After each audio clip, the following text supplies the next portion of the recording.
empezamos con la clasificación de las figuras retóricas. Como primer ejemplo tenemos sinécdoque, que quiere decir que representa el todo a partir de una parte, dando énfasis en el siguiente ejemplo. Podemos apreciar que la imagen dice feliz 15 primavera, pero se sobreentiende que se refiere a 15 años, donde años se sobreentiende y vemos directamente que dice feliz 15 primavera. Este sería el ejemplo de sinécdoque. Continuamos con la personificación o prosopopeya. Esta quiere decir dar atributos humanos a objetos o animales.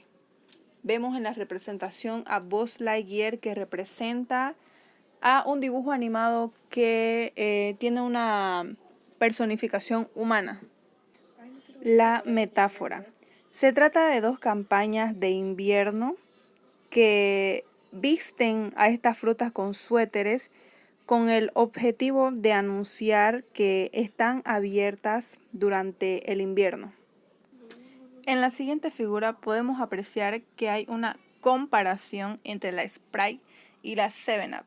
Esta es la figura y el ejemplo de la comparación.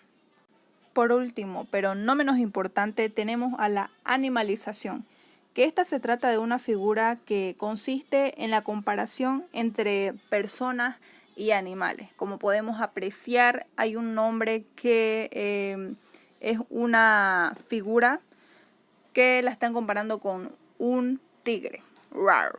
Eso no me lo esperaba. A continuación, mi compañero les va a explicar o les va a seguir explicando el tema de las figuras retóricas. Sí, pero de puta, por yeca me dejaron loco. Y aparte toxicaron a la tipa, no, ¿para qué? ¿Qué? ¿Ya estamos al aire?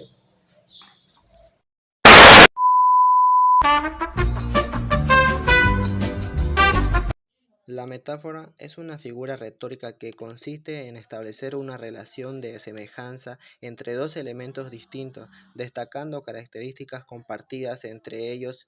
En lugar de utilizar un término literal, se emplea uno figurado para expresar una idea o concepto de manera más vívida o impactante. Por ejemplo, decir el mundo es un escenario es una metáfora que sugiere que la vida se asemeja a una representación teatral.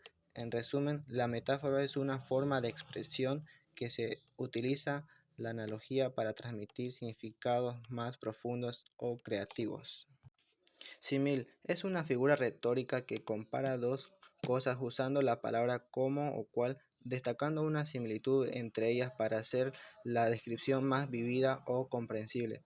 A diferencia de la metáfora que establece una relación de semejanza sin usar conectores explícitos, el símil utiliza términos comparativos. Un ejemplo sería, esa noche el silencio era como una manta que cubría la ciudad, donde se compara el silencio con una manta para resaltar la quietud envolvente. Hipérbole es una figura retórica que consiste en exagerar de manera deliberada y notable una idea, situación o característica para enfatizar o intensificar el mensaje. Se trata de una amplificación exagerada que no debe tomarse literalmente. Por ejemplo, tengo 1.000.000 de cosas que hacer. Es una hipérbole, ya que es poco probable que alguien tenga exactamente 1.000.000 de tareas, pero se utiliza para subrayar la abrumadora cantidad de responsabilidades. A continuación tenemos metáfora más hipérbole. La combinación de metáfora e hipérbole en la expresión poética o literaria podrían utilizarse para crear una imagen intensamente exagerada y simbólica. Por ejemplo, el amor es un fuego devorador que consume mi corazón con llamas eternas. Esta es una frase. La metáfora se encuentra en la comparación del amor con un fuego devorador, mientras que la hipérbole se manifiesta en la intensidad de las llamas eternas. Y juntas, estas figuras retóricas trabajan para transmitir una imagen dramática y apasionada. La metonimia es una figura retórica en la que un término se sustituye por otro con el que tiene una relación cercana o de la contigüidad. En lugar de establecer una relación de semejanza como en la metáfora, la metonimia se basa en una conexión lógica o de proximidad entre dos términos. Un ejemplo común de metonimia es en el uso de la corona para referirse a una monarca donde se emplea un elemento. Este muchacho me llena de orgullo. Oh, ¿siguen aquí? Mames, güey. Hola, soy Sol y voy a continuar con las figuras retóricas. El anacoluto consiste en el intercambio de elementos de una imagen que rompen las reglas sintácticas, es decir, que supone una imagen imposible, como estas imágenes.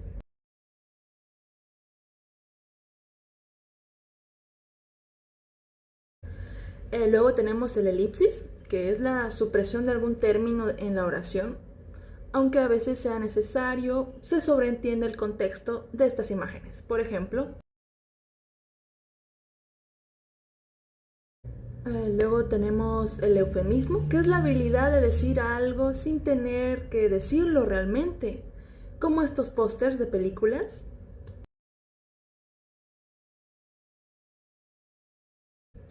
Y por último, por mi parte, tenemos el erotema.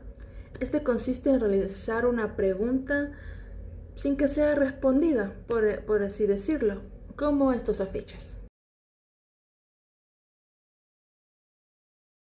Ahora les dejo con mi otro compañero.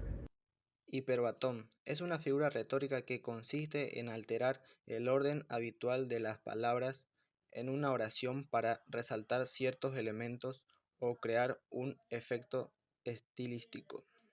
Un ejemplo de hiperbatón sería la frase "En el jardín las rosas olorosas florecen". Lo usual sería decir "Las rosas olorosas florecen en el jardín", pero el hiperbatón altera el orden de las palabras para enfocar la atención en la ubicación del jardín primero. Oxímoron consiste en cambiar dos términos aparentemente contradictorios o opuestos en una expresión.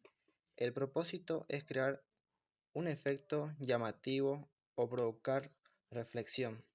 Un ejemplo común sería un silencio atronador, donde el silencio y atronador parecen opuestos. Otro ejemplo sería luces apagadas. Aquí luces y apagadas son términos aparentemente contradictorios, ya que las luces usualmente están asociadas con la iluminación, pero el oxímoron crea un impacto al unirnos. Caligrama es una composición visual de la palabra o letras dispuestas de manera que forman una figura o patrón visual relacionado con el significado del texto. Es una forma de expresión artística que combina la escritura con el diseño gráfico para crear una representación visual única. Este tipo de obras a menudo juegan con la disposición especial de las palabras para transmitir mensajes de manera creativa. La onomatopeya es una figura retórica que consiste en imitar a través del lenguaje el sonido natural asociado con el objeto o fenómeno al que se refiere. En otras palabras, es una palabra que suena de manera similar al ruido que representa. La silepsis es una figura retórica que consiste en concordar una palabra con otra con la cual no concuerda gramáticamente, sino que toma la concordancia de la palabra que sugiere el sentido. En otras palabras, se produce una especie de contagio en la concordancia. Espero que les haya gustado Este video y suscríbete. Eso fue todo por hoy, gracias. Y esto fue Las figuras retóricas. Atención. Gracias por su atención.